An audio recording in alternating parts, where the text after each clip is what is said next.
হে আল্লাহ আমি আর পারছি না, হে আল্লাহ আমি আর পারছি না।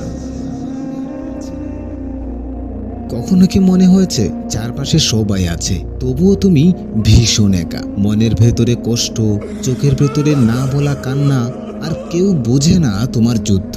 এই মুহূর্তে যদি তুমি ভাবো আমি একাই সব সামলাচ্ছি, তাহলে থামো। আজ এই কথাটা শুধু তোমার জন্য। তুমি একা নও।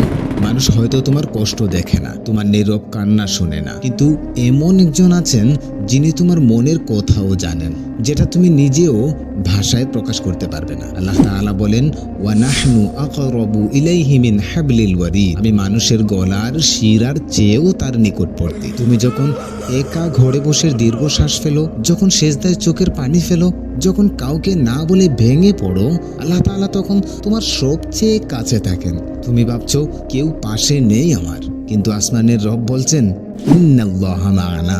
নিশ্চয়ই আল্লাহ আছেন আমাদের সাথে। তোমার কষ্ট বৃথা নয়, তোমার ধৈর্য অদেখা নয়, আর তোমার দোয়া কখনোই অশ্রুত নয়। হয়তো আজ তোমার জীবন ভীষণ ভারী, হয়তো রাতগুলো খুব লম্বা, কিন্তু মনে রেখো যে আল্লাহ তোমাকে এই পরীক্ষায় এনেছেন, তিনি তোমাকে একা ছেড়ে দেন না। আজ শুধু এইটুকুই করো, সব অভিযোগ, ভয়, কষ্ট আল্লাহর কাছে রেখে দাও। কারণ মানুষ চলে যেতে পারে, কিন্তু আল্লাহ কখনো ছেড়ে যান না। এই দুনিয়ায় যদি তোমার কেউ না থাকে, তবুও সত্যটা এটাই, তুমি একা নও। আল্লাহ তাআলা আমাদেরকে বোঝার তৌফিক দান করুন। আর আপনি যদি এই ভিডিওটা এখন পর্যন্ত দেখে থাকেন, তাহলে আশা করব এই ভিডিওতে একটি লাইক দিয়ে চ্যানেলটিকে সাবস্ক্রাইব করে রাখবেন, যেন সবসময় এরকম ইসলামিক ভিডিও পেতে পারেন।